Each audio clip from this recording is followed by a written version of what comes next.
Attention, please. The show starts in 5, 4, 3, 2, 1, go. السلام عليكم ورحمة الله وبركاته. كيف حالكم جميعا؟ طيب، أنتم الآن في قناتي معلم أجاز.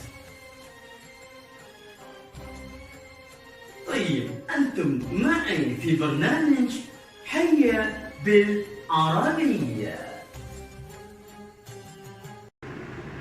السلام عليكم ورحمة الله وبركاته. الحمد لله القائل قل إن كنتم تحبون الله فاتبعوني يحببكم الله ويغفر لكم ذنوبكم والله غفور رحيم. أشهد أن لا إله إلا الله وحده لا شريك له وأشهد أن سيدنا محمدا عبده ورسوله. اللهم صل وسلم سيدنا محمد وعلى آله وصحبه أجمعين. أما بعد فيا عباد الله اتقوا الله أوصيكم وإياي بتقوى الله فقد فاز المتقون.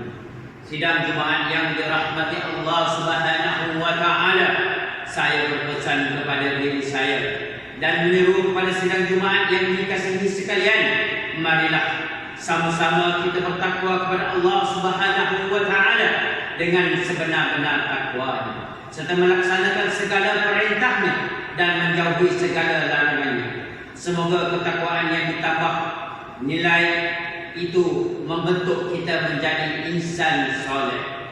Bersempena dengan sambutan Maulidur Rasul sallallahu alaihi wasallam pada tahun ini, mimbar akan membincangkan khutbah bertajuk Rasulullah sallallahu alaihi wasallam, pemimpin cemerlang.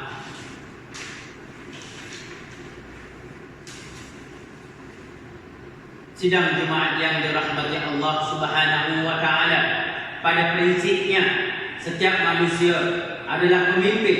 Pemimpin yang percaya adalah seseorang yang mengetuai dirinya sendiri, keluarga, organisasi atau pertubuhan, meneraju, membentuk dan membuat perubahan ke arah mencapai matlamat yang ditentukan. Tanggungjawab ini bukan mudah kerana banyak cabaran dan ujian yang akan dihadapi. Peranan penting seorang pemimpin ini dijelaskan oleh Rasulullah sallallahu alaihi wasallam dengan sabdanya, ala kullukum ra'in wa kullukum mas'ulun an ra'iyatihi. Maksudnya, ingatlah, setiap orang daripada kamu adalah pemimpin dan setiap kamu bertanggungjawab terhadap apa yang dipimpinnya. Riwayat Al-Bukhari. Sidang Jumaat yang dirahmati Allah Subhanahu wa taala, Rasulullah SAW adalah pemimpin yang memenuhi fitrah manusia sejagat melalui sifat-sifat mulia seperti amanah, sidik, tabligh dan fatalah. Menurut sirah sebelum dari kerasulannya, pemimpin Quraisy pernah memberi gelaran Al-Amin kerana keunggulan baginda dalam memberi perkhidmatan cemerlang kepada masyarakat. Gelaran Al-Amin ini telah membangkitkan rasa kasih sayang ketulusan sebahagian besar masyarakat Quraisy kepada baginda Rasulullah sallallahu alaihi wasallam. Walau bagaimanapun, cabaran yang dihadapi oleh baginda juga cukup hebat.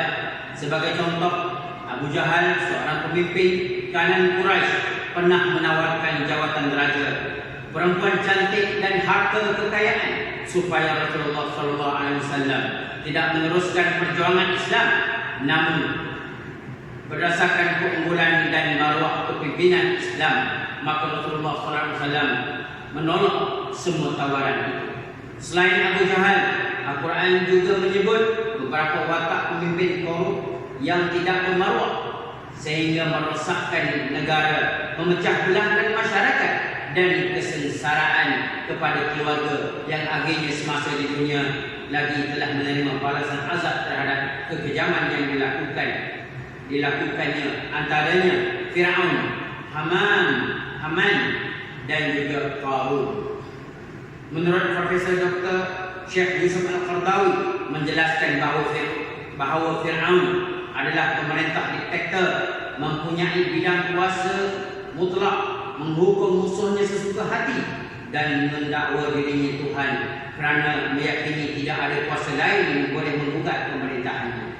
Haman juga seorang yang sentiasa bergelegak mengelilingi Fir'aun, menjalankan tugas untuk memperkukuhkan kekuasaan Fir'aun. Manakala Qarun pula seorang tokoh korporat yang kaya raya, mengambil peluang daripada pemerintah.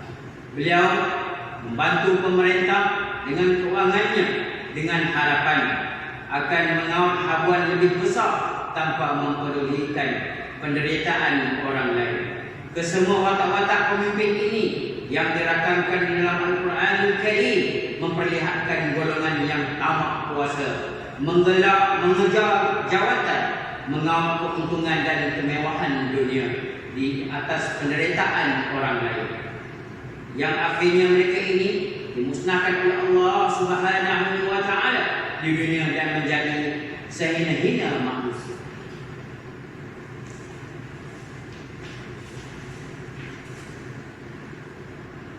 Kasih sidang Jumaat yang dirahmati Allah, setiap kali kita salat, kita sering membaca Al-Quran, takbir, tasbih, syahadat dan selawat kepada Nabi Muhammad sallallahu alaihi wasallam. Semua ini adalah amalan Islam yang mengukuhkan keunggulan dan jati diri umat Islam selagi dengan Al-Quran dan As-Sunnah. Jika solat dan ibadah lain yang dilaksanakan dari masa ke masa gagal membentuk kita menjadi pemimpin yang jujur, amanah, telus atau berintegriti, maka kita tergolong daripada manusia yang rugi dan menipu diri sendiri. Malahan keunggulan seorang pemimpin berkait rapat dengan imej dan amalan individu itu. Lihat sahaja bukti kepimpinan Rasulullah sallallahu alaihi wasallam yang mengasihi umatnya, sehingga kan waktu sakaratul maut pun baginda masih terkenang mengenai nasib umatnya di dunia ini dengan keluhan yang sangat berat. Berulang kali baginda menyebut umatku, umatku, umatku. Apa yang tidak terjangkau dalam fikiran kita ialah keunggulan kepimpinan Rasulullah sallallahu alaihi wasallam membawa kepada terselamatnya umat Islam dari azab Allah Subhanahu wa Ta'ala. Sebagaimana sabda Rasulullah sallallahu alaihi wasallam, kita umat Muhammad adalah yang terakhir datang ke dunia, tetapi yang terdahulu diadili pada hari kiamat. Kita adalah yang paling dahulu masuk surga, padahal mereka diberi kitab lebih dahulu daripada kita, sedangkan kita sesudah mereka. Riwayat Al-Bukhari. Begitu juga umat yang sentiasa mengingati Rasulullah SAW dengan berselawat kepadanya akan mendapat berbagai manfaat, antaranya digunakan kebajikan, dimakbulkan berbagai doa, mendapat syafaat dan selamat dari kebatilan. Berdasarkan kepada sirah ini menunjukkan bahawa kasih sayang Rasulullah SAW kepada umatnya sentiasa tertanam dalam jiwanya dan terpahat di hati sehingga hari akhir. Sidang Jumaat yang dirahmati Allah Subhanahu wa Ta'ala, mimbar amat yakin, kepimpinan dan beramanah dan bertanggungjawab dalam masyarakat mencerminkan suasana kepimpinan yang cemerlang. Ini ditegaskan oleh Allah Subhanahu wa Ta'ala dalam surah Al-Baqarah ayat 124. A'udzu billahi minasyaitonir rajim. Wa idh ibtala Ibrahim rabbuhu bikalimatin fa'atammahun. Qala inni ja'iluka lin-nasi imama. Qala wa min dzurriyyati. Qala la yanalu ahdul zalimin. Maksudnya, dan ingatlah ketika Nabi Ibrahim diuji oleh Tuhannya dengan beberapa kalimat, suruhan dan larangan. Maka Nabi Ibrahim yang menyempurnakan.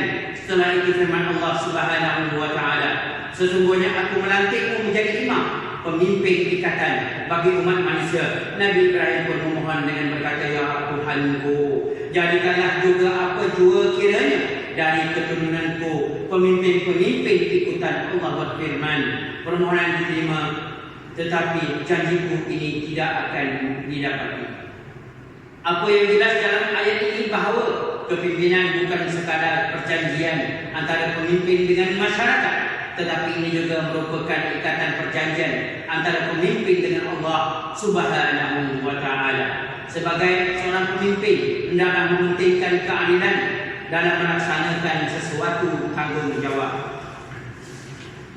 Sidang Jumaat yang dirahmati Allah Subhanahu wa Ta'ala, ketinggian akhlak dan keunggulan Rasulullah sallallahu alaihi wasallam terus dikagumi umat Islam walaupun baginda telah lama wafat. Keadaan ini juga telah menimbulkan rasa tidak senang hati di kalangan golongan-golongan tertentu sehingga sanggup menyebarkan fitnah dan mengancam Rasulullah sallallahu alaihi wasallam dan juga umat Islam. Oleh itu, marilah sama-sama kita menyemarakkan rasa kasih sayang kepada junjungan besar Nabi Muhammad sallallahu alaihi wasallam dengan cara bersalawat setiap hari sebagai membuktikan kecintaan kita kepada Rasulullah sallallahu alaihi wasallam.